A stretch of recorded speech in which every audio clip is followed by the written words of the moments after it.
नमस्कार। आज हम चर्चा करेंगे भारत की संघीय व्यवस्था की प्रकृति की। भारत राज्यों का संघ है।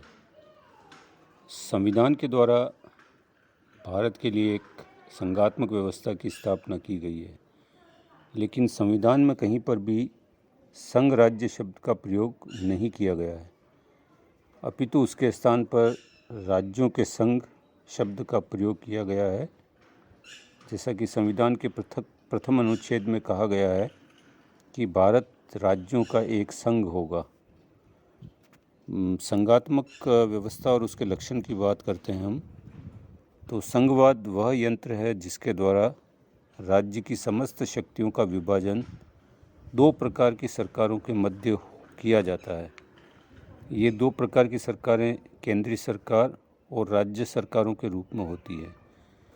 संघीय सरकार की परिभाषा करते हुए फाइनर ने लिखा है कि यह एक शासन है जिसमें सत्ता और शक्ति का एक भाग स्थानीय क्षेत्रों में निहित होता है और दूसरा भाग केंद्र में। वस्तुतः संघवाद सीमित सरकार का सिद्धांत है जिसमें संविधान के द्वारा केंद्रीय सरकार और राज्यों की सरकारों दोनों की ही शक्तियों को सीमित कर दिया जाता है। संघात्मक व्यवस्था के कुछ प्रमुख लक्षण हैं: लिखित और कठोर संविधान, संविधान की सर्वोच्चता, संविधान द्वारा केंद्रीय सरकार और इकाइयों की सरकारों के बीच शक्ति का विभाजन, स्वतंत्र सर्वोच्च न्यायालय और उच्च सदन का राज्य सदन होना, ये सभी संघीय व्यवस्था की विशेषताएं हैं। अब हम चर्चा करते हैं भारतीय संविधान के संघात्मक लक्षणों की। तो इसके अंतर्गत पहला बिंदु है शक्तियों का विभाजन। विश्व के अन्य संघात्मक विधानों की तरह भारतीय संविधान द्वारा भी संघ और राज्यों के बीच शक्तियों का विभाजन किया गया है। संघीय सूची में 97 विषय हैं जिन पर संघीय संसद कानून बनाती है। राज्य सूची के विषयों की संख्या 66 है जो साधारणतया राज्य की व्यवस्थापिकाओं के अधिकार में है, और समवर्ती सूची के अंतर्गत 47 विषय हैं जो संघ और राज्य दोनों के क्षेत्राधिकार में रखा गया है। दूसरा है संविधान की सर्वोच्चता। यद्यपि भारतीय संविधान में संयुक्त राज्य अमेरिका के संविधान की तरह यह घोषित नहीं किया गया है कि संविधान सर्वोच्च होगा, लेकिन फिर भी भारतीय संविधान इस देश का सर्वोच्च कानून है। इसके प्रावधान सभी सरकारों पर बाध्यकारी है और केंद्रीय या राज्य सरकारों के द्वारा इनका उल्लंघन नहीं किया जा सकता है। संविधान के इन प्रावधानों के विरुद्ध किसी प्रकार के कानून का निर्माण संभव नहीं है। संक्षेप में, इस देश में कोई भी शक्ति संविधान के ऊपर नहीं है।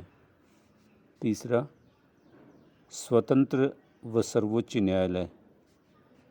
भारतीय संविधान के द्वारा संविधान के रक्षक के रूप में कार्य करने के लिए स्वतंत्र सर्वोच्च न्यायालय की भी व्यवस्था की गई है। संविधान के द्वारा एक सर्वोच्च न्यायालय और राज्यों के उच्च न्यायालयों की व्यवस्था की गई है जिन्हें संघीय संसद या राज्यों की व्यवस्थापिकाओं द्वारा पारित किसी भी ऐसे कानून को अवैधानिक घोषित करने का अधिकार है जो संविधान के प्रावधानों के विरुद्ध हो।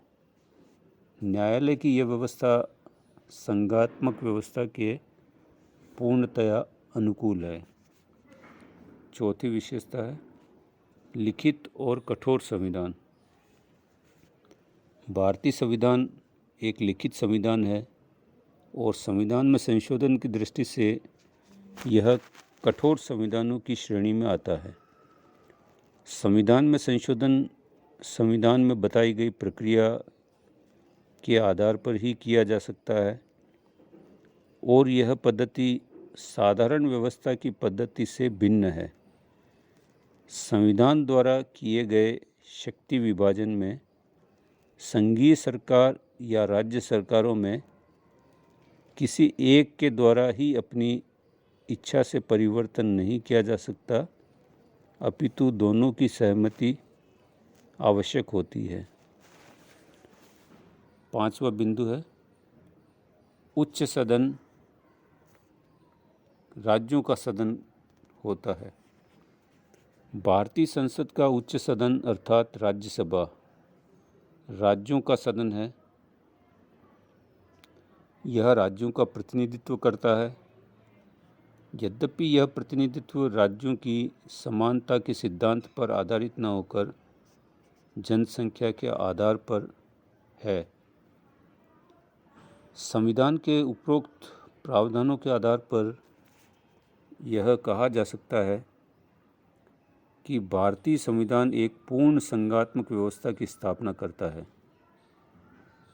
पायली ने लिखा है कि भारतीय संविधान के संघीय होने न होने पर विवाद उठाने का कोई कारण दृष्टिगत नहीं होता है।